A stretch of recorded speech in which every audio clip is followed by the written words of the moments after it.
Bienvenue sur Rencontre avec soi, le podcast qui va t'aider à faire la plus belle rencontre de ta vie, c'est-à-dire toi.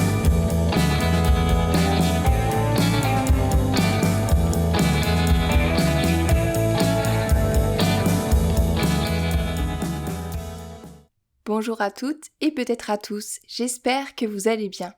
Aujourd'hui, dans ce nouvel épisode, nous allons parler de comment prendre soin de soi et surtout pourquoi.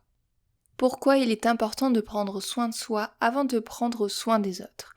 L'exemple le plus parlant que j'ai à vous proposer, c'est l'exemple de l'avion.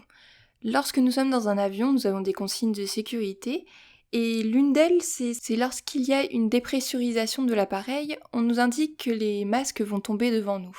Si nous avons une personne en charge à côté de nous, ça peut être un enfant ou tout simplement un proche, on nous indique de mettre notre masque à oxygène avant de mettre celui de notre personne à charge. Pourquoi ? Parce que tout simplement, si nous sommes dans les vapes, que nous sommes en train de nous évanouir, comment on va pouvoir aider la personne à côté de nous ? Et je trouve que c'est un bon exemple pour montrer à quel point c'est important de prendre soin de soi, de nous, avant de prendre soin des gens. Bon, c'est bien beau de dire tout ça, mais maintenant, comment prendre soin de soi ? Et pour commencer, déjà, il faut comprendre qu'on a chacun nos besoins.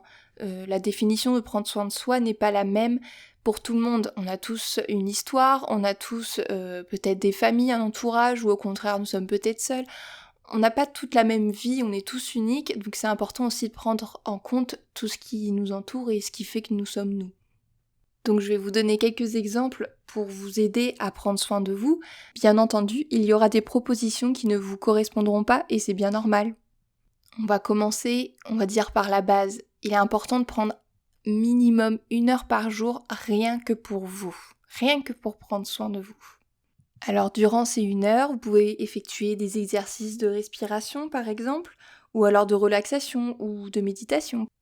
Vous pouvez également faire une activité physique et sportive. Bon, pour le coup, là, je vous laisse choisir ce que vous préférez. Moi, personnellement, c'est plutôt le yoga.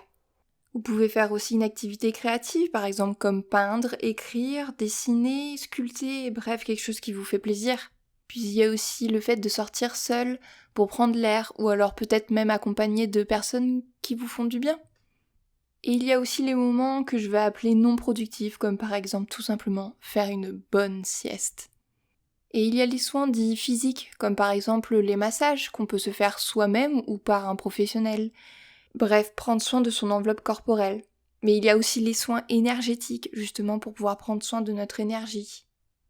Et j'ai envie de dire aussi que prendre soin de soi, c'est aussi prendre par exemple ces rendez-vous médicaux, ceux qu'on retarde depuis bien trop longtemps.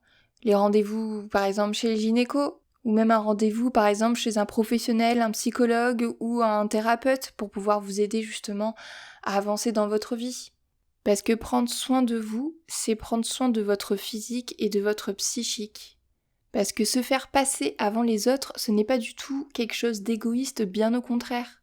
Et si c'est quelque chose de culpabilisant pour vous de prendre soin de vous, de prendre un temps pour vous seul, n'hésitez pas à demander de l'aide de votre entourage. Moi par exemple, je faisais partie de cette team-là, et ce qui m'a aidée, c'est de demander de l'aide à mon conjoint en lui disant « écoute, impose-moi le moment où je peux faire du yoga ».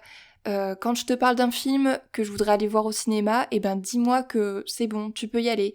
C'est pas une forme de demander la permission à mon mari, c'est plutôt juste de m'aider à me dire « c'est ok, t'inquiète, je gère, tu peux y aller ».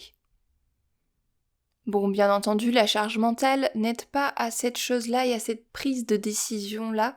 C'est pourquoi il faut vraiment qu'on arrive à déconstruire ce schéma et de se dire que oui, nos conjoints, conjointes peuvent totalement gérer aussi les enfants.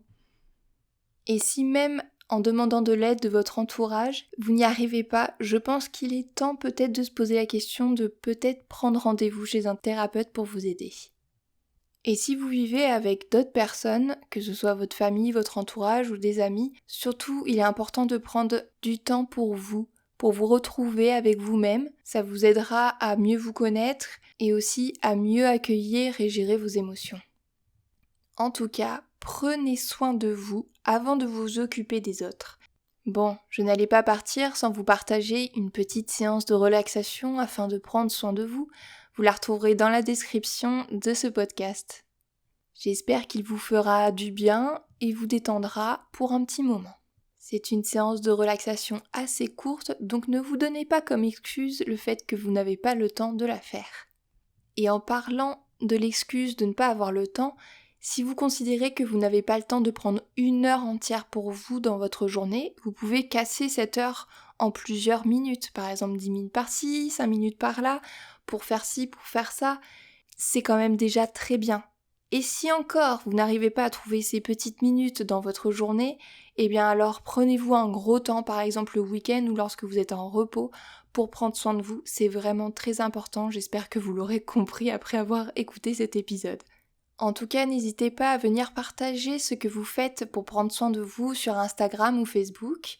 J'espère que cet épisode vous aura plu et vous aura convaincu de prendre soin de vous. N'hésitez pas à partager, noter et commenter le podcast et à venir donc me rejoindre sur les réseaux sociaux. Je vous souhaite une belle et douce journée et à bientôt!